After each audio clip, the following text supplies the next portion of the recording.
Good morning, everybody. Welcome to Pediatric Grand Rounds. Thanks everybody who's here with us in the room today, and those of you who are online, thanks for being here. Usual reminders from me, please make sure you're muted as usual. And if you have questions or comments for our speaker at any time during the talk, you can type them into the chat. I will be able to see them and I can ask them to our speaker at the end of the presentation. And now I get to turn things over to Dr. Trehan, a special guest, to introduce our special guest. Thanks, everybody. Thanks everyone for coming to Grand Rounds. Good morning. Especially, we're in for a big treat today. Especially welcome to our trainees, because I think Dr. Schnattauer is a real inspiration. Dr. David Schnattauer currently serves as the director of the Division of Emergency Medicine at Cincinnati Children's Hospital. He's had a remarkable career trajectory after being raised and going to medical school in Mexico City. He straight out of the boat signed up for MSF, worked all over the world. Worked in an African sleeping sickness center in Uganda, so he promises not to put us to sleep today. He knows how to do that. He went back to pediatric residency and chief residency at NYU, and then after that, he went back abroad again to work for the Red Cross all over the world, Timor-Leste, Cyprus, Angola, Mexico. Then he came back and finished his pediatric emergency medicine fellowship and stayed on for faculty for a few years at Columbia University. After that, he came to Washington University in St. Louis, where he was the fellowship director. This was clearly the highlight of his career. He had the best fellows, the most handsome fellows. After that, despite that, he moved to Cincinnati Children's in 2018, where he became the academic director of research and then eventually the division director in 2023. He is the author of more than 100 papers, several NIH grants. And I would say his career is really an inspiration to me. And this is why I think it's important for the trainees, because he asks real, simple, practical questions that stem from real bedside clinical experience. How do we know which baby with a fever has a serious infection? Do we need probiotics for children with gastro? Do we need IV fluids for children with Shiga producing infections? So he's really the true definition of a physician scientist, where his science is based on him being such a great physician. So thanks for joining us today. We're glad to have you, and let's hear about probiotics. All right. All right, thank you, Indy. This is a very personal introduction, and I inherited Indy as a fellow when I went to WashU, and he probably was the best fellow I've ever seen in my life. So,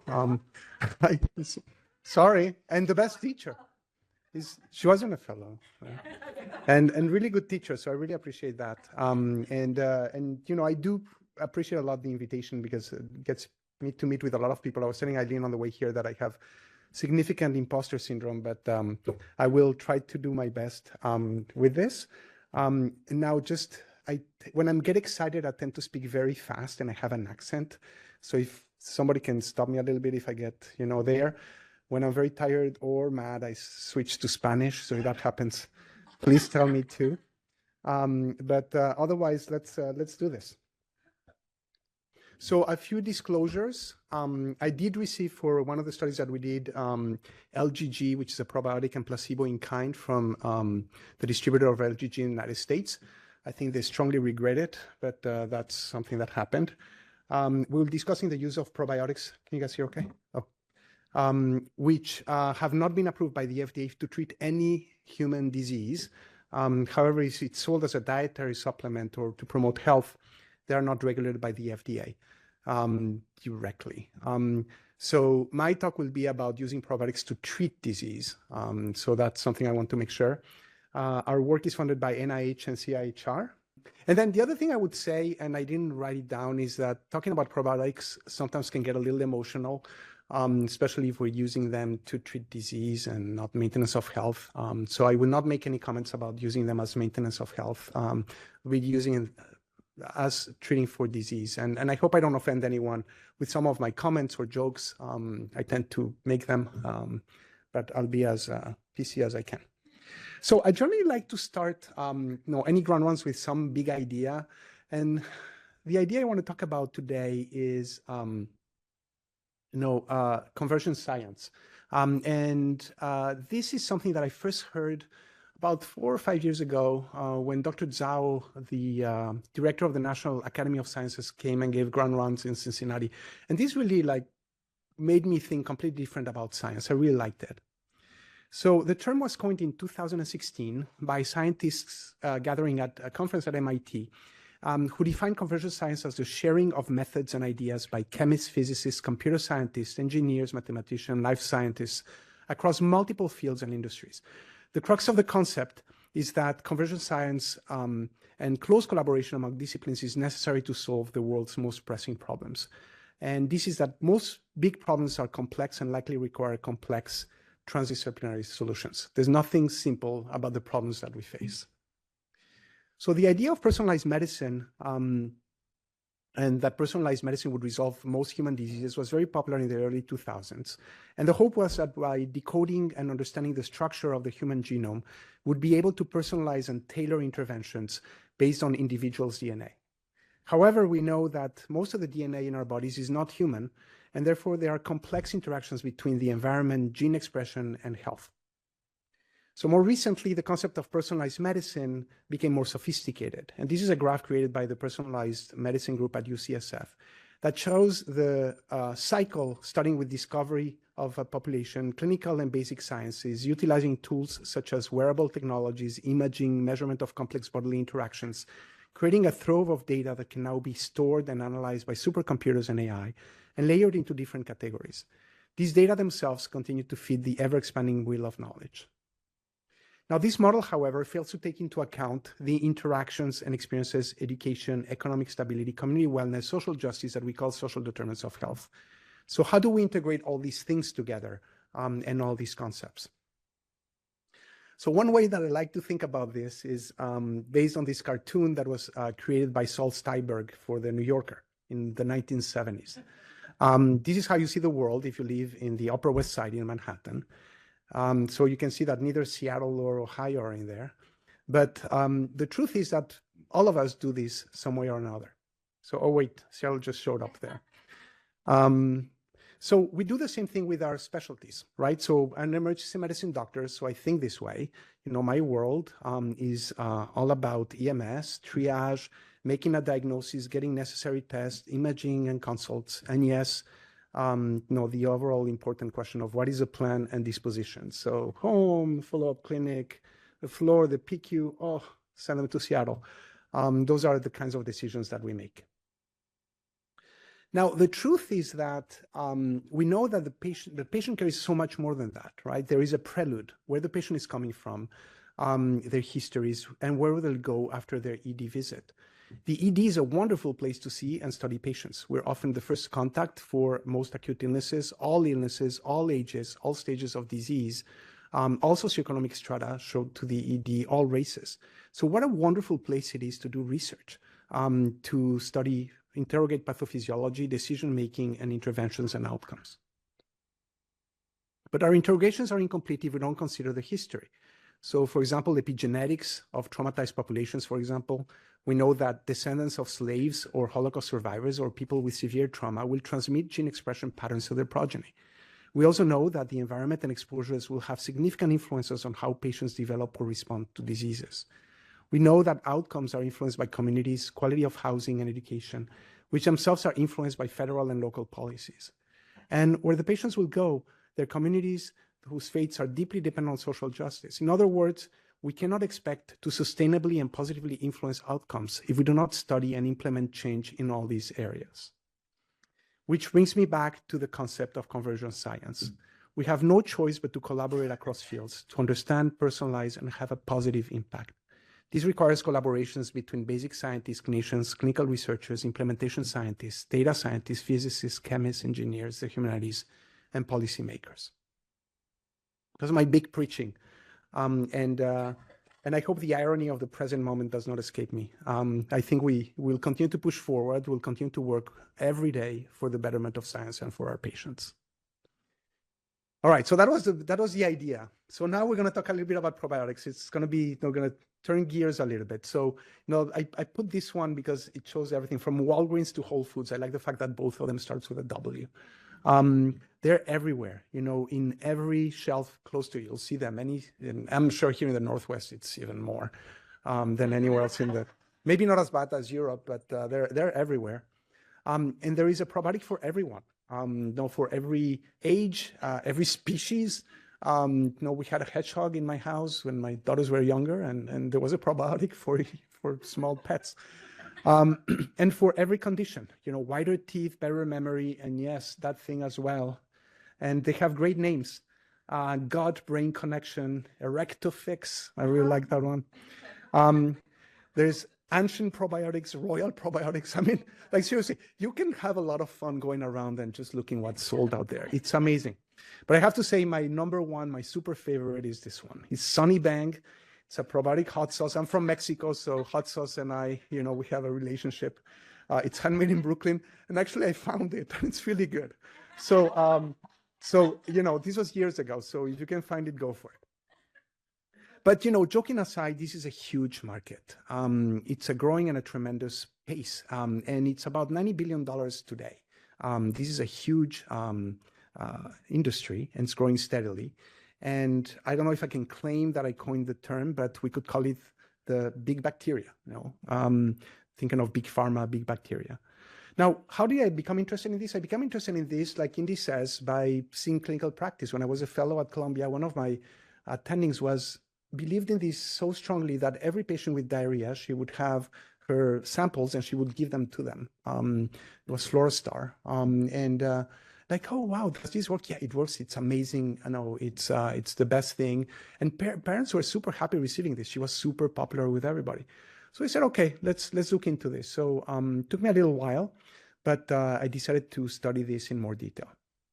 So acute gastroenteritis, and this audience knows this very well, probiotics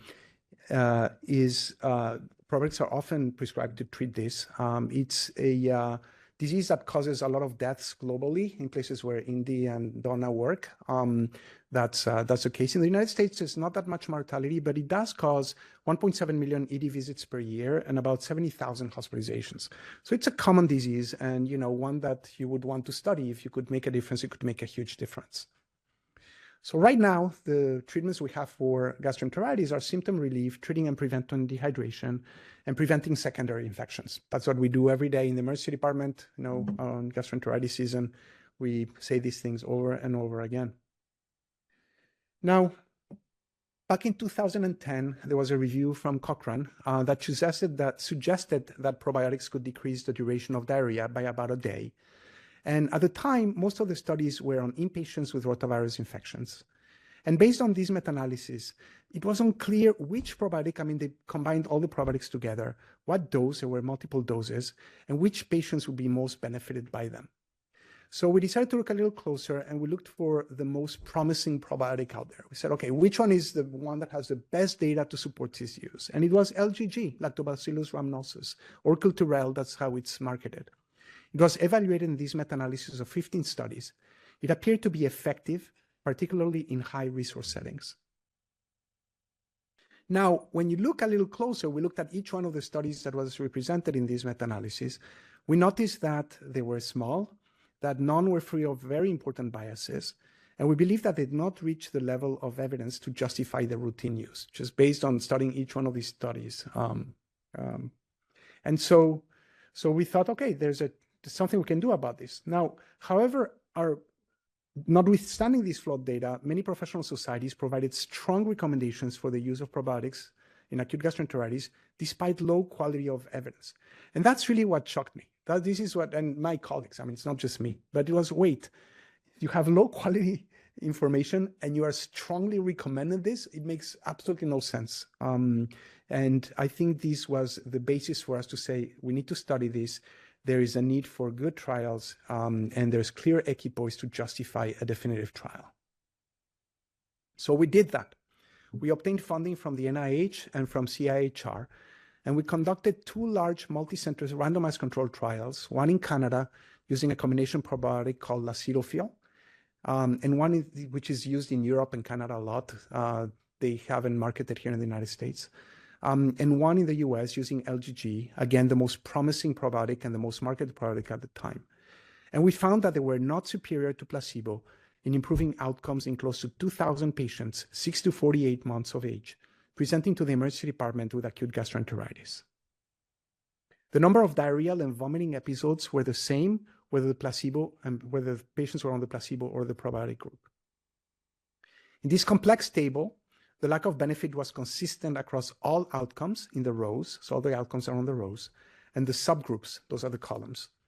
So young versus old, short versus longer duration of diarrhea, on antibiotics or not on antibiotics, and whether the symptoms were caused by a bacteria or a virus, LGG was no different than placebo in improving gastroenteritis symptoms, decreasing unplanned healthcare visits, decreasing household transmission, decreasing work or daycare absenteeism. Now, this is possible. It is possible that these negative results could be explained by the age or per kilogram dose of probiotic received. Now, we got a lot of letters when we published this thing, and everybody said, no, the reason you didn't find a difference is because you didn't do this, or the other. I mean, hundreds of letters. So we went and looked at all, we did a bunch of sub-analyses. They helped us a lot. We had thought about those sub-analyses before, but these, they justify the need to publish them. So in this analysis, we explored whether the age or weight or dose received influenced the outcome. And as you can see in these whisker and plot graphs, there are no differences in the primary outcome across age, weight z-scores, and dose categories by treatment groups. Okay, maybe the negative results could be because the population we studied was not the right population. Proponents of probiotic use believe that probiotics are more likely to be effective if given early and when diarrhea is most severe. We therefore performed detailed analysis by duration of symptoms prior to presentation and severity of disease, calculated by the number of daily diarrheal episodes at presentation. And again, we found no differences between placebo and LGG for overall duration of diarrhea and for the maximum number of diarrheal episodes following randomization. They were exactly the same. Okay, what about pathogens? So with the advent and popular utilization of PCR, maybe probiotics could be more beneficial for specific organisms. In these analyses of our combined cohorts, so 2,000 patients, we found no pathogen-specific beneficial effect for probiotics. Whether you had norovirus, rotavirus, any virus or bacteria, the treatment arm did not affect the primary or the secondary outcomes. Now, probiotics could still be useful if they helped reduce the household transmission rates. However, in these analyses, we found that the secondary attack rate in our population, which was baseline pretty low, probiotics did not decrease it further. Furthermore, we examined stools in the Canadian cohort at days 0, 5, and 28 and showed that pathogen clearance for these three common viruses were not affected by probiotics. And finally, when measuring IgA levels longitudinally, we found that kids given probiotics did not have higher IgA levels when compared to kids treated with placebo. So, in other words, no matter how we looked, in two large high-quality studies of almost 2,000 kids, 6 to 48 months of age, presenting to the ED with acute gastroenteritis in the US and Canada, treated with two different probiotics, commonly prescribed probiotics, we found no significant benefit for any outcome in any patient subgroup. These are as negative studies as you will ever see. And so I sent this to my attending at Columbia. So we found the answer that we had, 15 years ago. However, this powerful data did not stop the proponents of probiotics to publish updated meta-analyses. Okay, so 2 new trials came by. And again, they combined low and high quality data to show a marginal beneficial effect. They achieved these results by diluting well-done and negative studies with a large number of poorly conducted positive ones, which is against the rules of good meta-analysis methods and by recommendations of the Cochrane organization. Now, in this paper that was published 1 year after our publication, buried in an online appendix, I finally found this table where they use only the high-quality studies. And when they use only high-quality studies, the effect of LGG is no good. It doesn't make a difference. So we wrote a letter, we said, this is important. And not only they didn't change any of these, or they didn't make these more widely available. Plus, it takes a very long time to download. I don't know if you guys have tried that. Some journals, the extra materials, they take a long time, even with the best connections. And look at this editorial. The editorial on this was by gastroenterologist, very respected gastroenterologist in Texas, who said that based on these meta-analysis, even after our studies, they enthusiastically endorsed the use of probiotics enshrined in guidelines. Now, I want to make note that the list of personal conflicts of interest of this person are as long as his conclusions. So it's just something to note. And I think you're starting to see where I'm going to go. But the interesting fact is that I just did this count yesterday.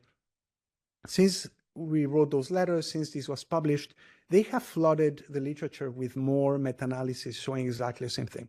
And the zone has been flooded with further meta-analysis, flooding the zone, repeating things constantly to create a fictional reality. And I have to say in 2025, that sounds eerily familiar. So who are these people? So the writer of the meta-analysis and the writer of their of that editorial, they both are board members of the board of directors of the International Scientific Association for Probiotics and Prebiotics, which is depicted here in an industry-sponsored meeting in Rome. All right, so what's wrong with this? This was a great paper to read. I think everybody should read this. It shines light on a common issue of conflicts of interest in scientific journals, national and international professional societies and associations. It is essential but not sufficient to fully disclose conflicts of interest. There is a need for better vetting of the independence and agendas of those who write guidelines. Their work and publications, and more importantly, the recommendations that they provide, should be assessed by independent panels free of conflicts of interest. So this is a really good read for those interested in this area. It's very scary, the influence of bias and the influence of industry in many of the recommendations of the things that we do. Now, the good news is that the 2020 update of the Cochrane Review on probiotics for gastroenteritis in kids was updated, and they reversed their prior recommendations, citing the emphasis on reliance on well-conducted studies with low risk of bias. And similarly, the American Gastroenterological Association also reversed its recommendations based on assessment of high-quality trials. So here we have two good players, in my opinion. I mean, this is again my opinion, but who looked at the data probably with less bias and said, they're not working. Don't spend money on them. So this is a good example of the common fate of meta-analysis. And this is for the trainees and a lot of people who use meta-analysis to guide the clinical practice. A third of all meta-analyses are published are later reversed by sufficiently powerful and powered randomized trials. I call this a tyranny of meta-analysis, and that's where that title came from. And actually, I cannot say that it was me. I was talking with Phil Tarr, who's a mentor of many of us here, and we came up with that term. So he talks about weaponizing your talks with meta-analysis. Don't do that. But I would say, most importantly, do not base your practice just on meta-analysis. I think meta-analysis are amazing. They're super useful, but they should be used not as the top of the evidence pyramid, but as a lens or a tool with which to study and critically appraise the literature. You have all the studies on something, as you can see for LGG. That's what I used. I used the meta-analysis to go and find all the studies that were relevant. And that gave me the idea of doing that study. So it is also possible that some meta-analyses themselves are methodologically flawed. And this is a really cool example made by a nurse in Australia, that she looked at a meta-analysis of probiotics for the use of constipation that said they work great. And then she looked at the methods that he used, and there were many errors in their methods, and she did the right methods with exactly the same data and found the opposite effect. So that's an example of how meta-analysis can be flawed. And then the worst is this. This is from a BMJ blog, and the editor from the journal Anesthesia describes a large number of phantom trials with made-up patients, zombie trials, made-up data. So this is where fake news meets fake sciences. There's stuff like this. And, I don't want to be alarmist, but, it exists. So I think we should be aware of it. All right, I'm checking how I'm doing on time. I think I'm still good on time. So I'd like to switch gears now. So I showed you an example of, how to interpret science based on one single product. But now I'd like to explore a little bit more. And a lot of this work is based on stuff that I have discussed with Phil Tarr from St. Louis, David Haslam from Cincinnati, who was in St. Louis before, and people who work on microbiome studies. And so I cannot say that, all this material is mine, but I was very inspired by these people. So how do intestinal microbes influence human health? There's an explosion of studies on this. And we know that most of the cells within our bodies are not human, that we are mostly bacteria, and that the microbiome plays an important but still unclear role in health. The number of scientific papers exploring this subject has exploded over the years. This is a summary and a very incomplete list of known effects of metabolic functions and diseases that are impacted by the microbiome. It is becoming clear that the microbiome affects every metabolic, physiologic, and pathologic process in humans. So the holy grail question is, how do we manipulate, control, and influence and eventually cure the microbiome? It is essential to understand the biology well, otherwise we risk confusing causality versus correlation, depicted here in the rate of divorces in Maine plotted against the margarine consumption in Maine. There's so many of these, they're so funny. There's one that says, the number of drowning people somewhere versus the number of films that Nicolas Cage appears in. I mean, people get super creative with this. They're really fun. All right, so this is a simplified version for an ER doctor. So I'm an ER doctor. I like things simple and clear.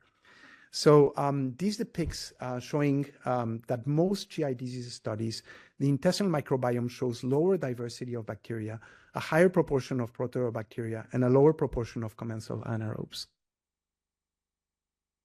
Now, the most extreme method of microbiome manipulation is fecal microbial transplantation, where donor stools replaces a patient's gut microbial flora.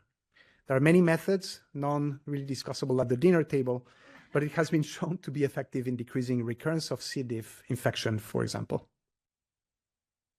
And this slide exemplifies the pre and post FMT microbiome analysis, showing increases in bacterial diversity, decreasing pathogens, and increased commensal anaerobes after transplantation.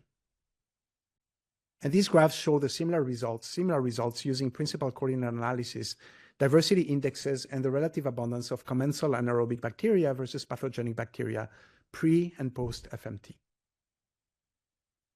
So it is understandable that we want to find that magic pill, that magic bacterium or combination thereof, that will painlessly affect and manipulate and fine-tune our microbiome for the long term, colonizing our intestines and curing every disease known to humans. But even in C. diff infection and FMT, the data are not clear and they're murky. Some studies show different results.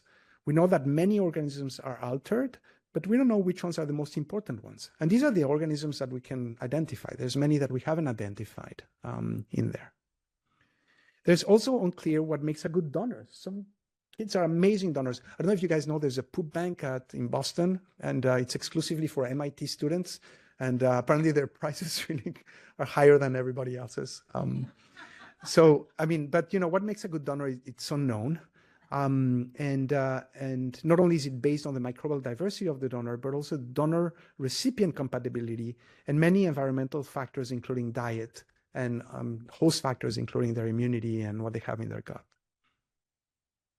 This was a really good paper that I recommend. It's made by Suez and Elinav. Elinav is a researcher at the Weizmann Institute in Israel.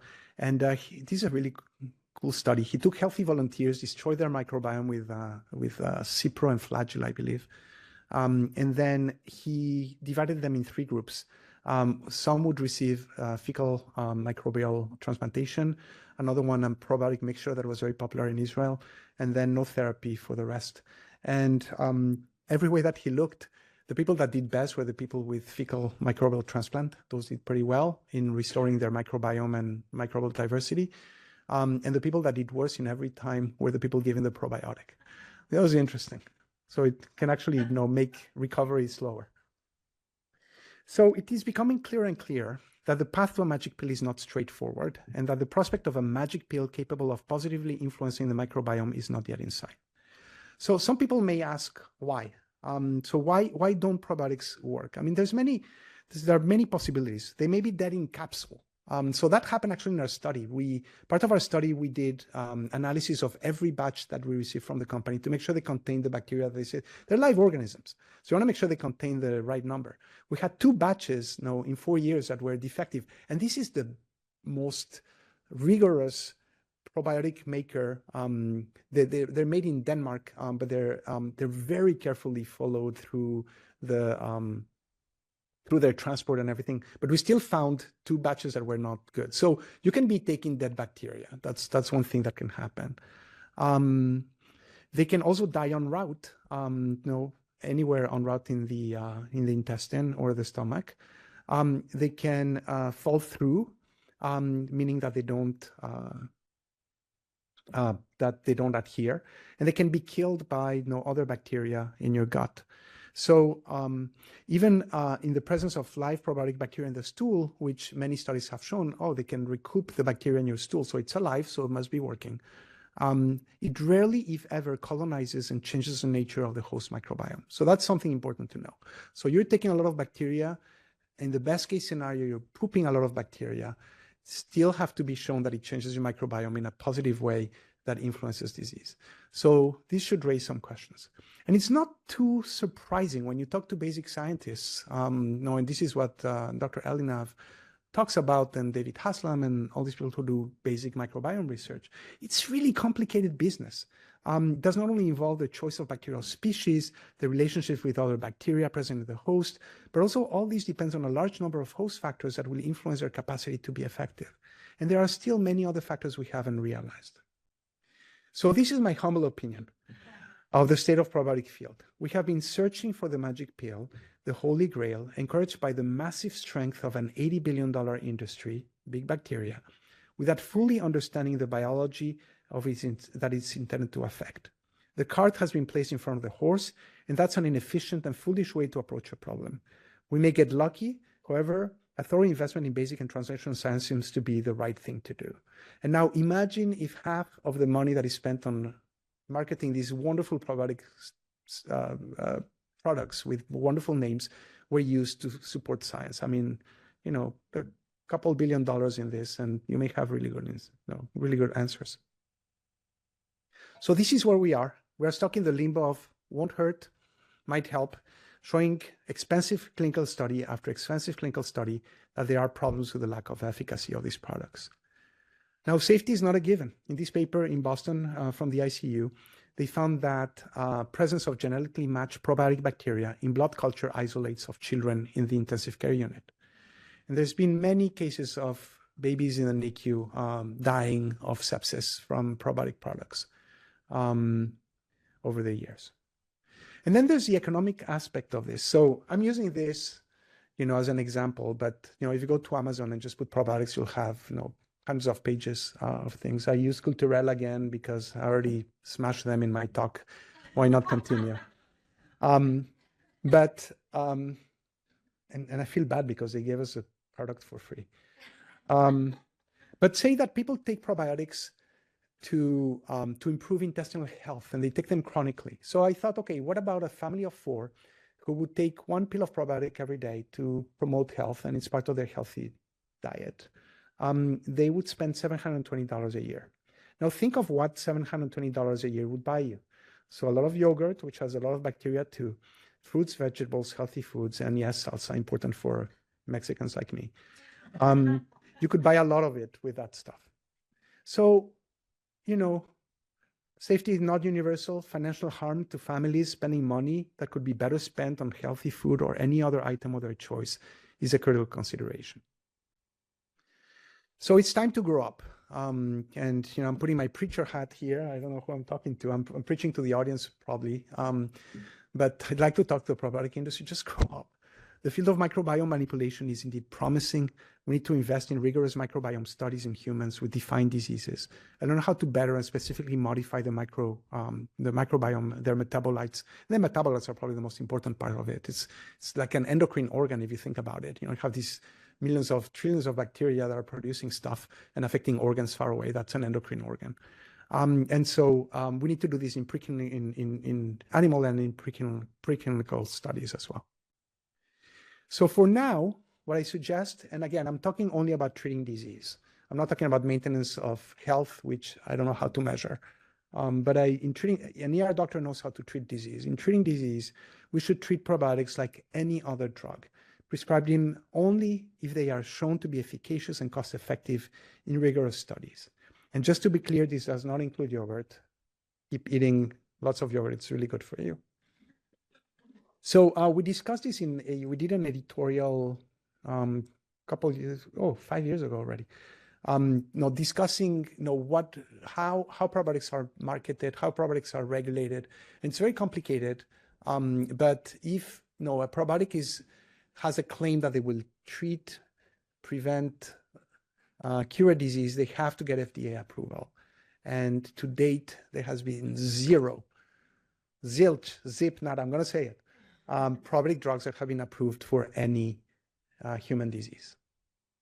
So to conclude, I'll leave you with this New Yorker cartoon that was actually published a few days after our studies were published. I don't know if it was inspired by them.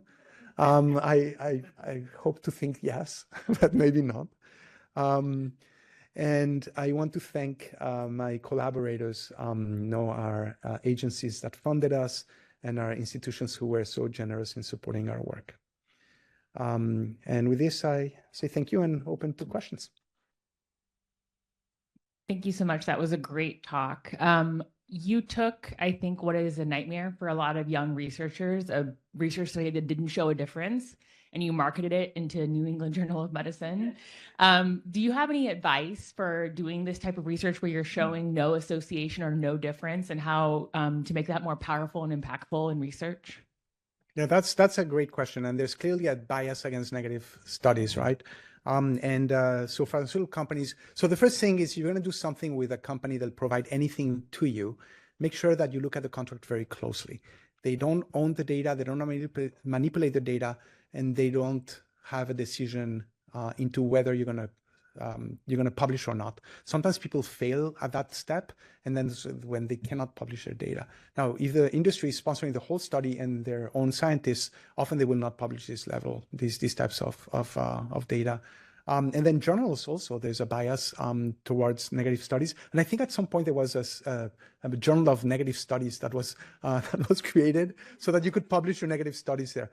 But I think more and more people understand that the cost effectiveness of healthcare has to be seen. And so if something is negative, it needs to be stated. And our research network, PCARN, I once jokingly said that we should rename it as the Pediatric Research Network for Emergency Medicine of Negative Studies. All the studies we have done all the RCTs have been negative. But it's really important information. Don't spend, $80 billion a year on something that you just will poop out, right? So I would say careful with your contracts, and just be doggedly persistent and show whether something works or not.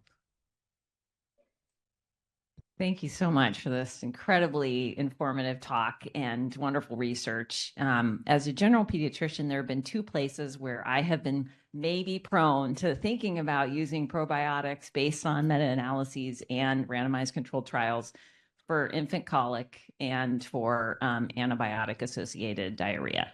And I am curious if your data also blast the use of them in those cases and throw it all out, and no more suggestion of the possibility of using probiotics, which families always love having something, which I think you acknowledged your mentor colleague had used effectively. And sometimes the placebo benefit of those things is also something that we think about in what we talk about with families. Yeah, no, I think it's a great question. And actually giving this talk on Saturday to the general pediatricians, I think there's a bunch of naturopaths that will come as well. So I'm getting prepared for the tomatoes and, going this way. But, I haven't studied those two diseases as closely as I have gastroenteritis. But I think based on what I showed, there's probably two places to look at for good data, right? There's a lot of crap data and there's good data. And the two places are the AGA and the Cochrane review. So I have a couple extra slides. So this is the AGA recommendations for diseases, and I don't expect you to read this, but look at this. This is their recommendation for the use of probiotics. And they don't have, you said antibiotic-associated diarrhea. It's conditional based on low evidence. No, definitive trials are not completely out there. There's a lot of combination probiotics that are being used. And the conditional means, if there's a strong parental preference, if people believe in it, they feel that the harms are not too risky. But it's still expensive, right? It's possible that good food will do exactly the same thing, or a cheaper placebo would do the same thing. And then the Cochrane, which you can go to their website and you just put whatever you're looking for, and they'll give you all the Cochrane reviews on that product. For probiotics, there's 29 of them, and the ones that are relevant to pediatrics, and one of the questions that you ask about infant colic is right there. So combination by Cochrane is no, doesn't work. So anyway, that helps a little bit. Those are the places I go to if people ask me questions, because it takes a lot of time to look at every study, right? Thank you so much for your talk. So I'm a pulmonologist, so my understanding of the microbiome relates a little bit to the lung and also to the gut with diseases like CF. And one thing that I've sort of learned a little bit actually from Luke Hoffman, who's one of the big microbiologists here who does a lot of microbiome work, is that the microbiome changes with age. So not again to try to stratify how probiotics work. I'm sort of not a believer myself, but you look specifically just at that younger age group. I don't know if you're planning on larger studies looking at older kids for a variety of conditions, but I just kind of wonder what your thoughts were about that. Okay. I'm personally done with probiotics. It's just taken a lot of. No, I'm joking. No, I think studies are being done. I think the most interesting part of it, I think it changes with age, but the most dramatic change is from the newborn to the young child, and it takes about 6 months, maybe up to a year to have a more mature microbiome. So I always consider the newborns as a different species, and I think there's a lot of controversy using probiotics in the NICU to prevent NEC and sepsis, and that's a very hot area of research right now. And I think we're going to see possibly some interesting papers coming out of that soon. I'm not aware of a lot of studies in that make a difference between, say, a school-age child and an adolescent or an adult. I mean, and maybe there's people in the audience here that can answer this better, and maybe your collaborator who studies the microbiome. But microbiomes are dependent on where you live, the diet that you have. There's these populations in the Amazon that are very isolated, that have incredible variety of bacteria. Us in industrialized countries, our microbiomes are not that great. I make sure that I visit Mexico every year so that I get a little bit of microbiome stimulation. No, I'm joking. And within families, within boyfriend, girlfriend. I mean, so it's kind of I think it's going to have to be individualized, and this is what Elinav is working on. So if you're interested in that stuff, look at Elinav's work at the Weizmann Institute. He's really working on how do we personalize the metabolites that are being produced by the microbiome to affect disease. And I think the answer will be there in a few years if we can get enough funding for this type of research. It doesn't answer your question, but many are talk. Any other hands? I feel like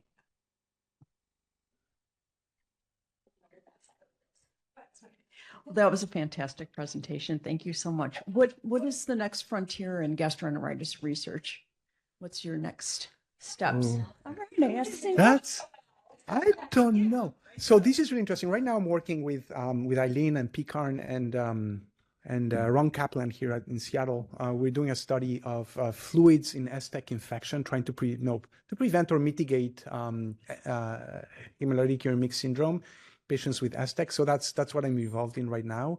I mean, I really love the stuff that you do and Indy does, right? And other people in other countries do, because the burden of gastroenteritis is much higher in non-developed countries. So I think the enteropathy and I think that's where things are. I mean, I think I don't know. I think maybe in prevention. Maybe in vaccines, those kinds of things will hopefully decrease things in our countries. But I don't think probiotics will make any difference. I don't know. Maybe you should give them back the mic, and so they can talk about the future of gastroenteritis research. No, I'm putting you on the spot. Don't do that. Don't do that. Dr. Deno is giving a grand rounds in a little while. That's so true. Stay tuned. April 3rd. You can environmental come back. It's on environmental enteropathy. Can you guys invite me? Yes, no, April 3rd. I'll You're connect. 100% invited to all Okay, our grand super. rounds. Yeah, thanks. Thank you. Any other questions from the room? All right. Well, I'm sure Dr. Schneider will stick around afterwards for people who want to come up and talk to you in person. But for now, we'll give you a hand. Thank you so much for being here. Thank you. Everyone come back next week and April 3rd. And we'll see you guys next week. Thank you.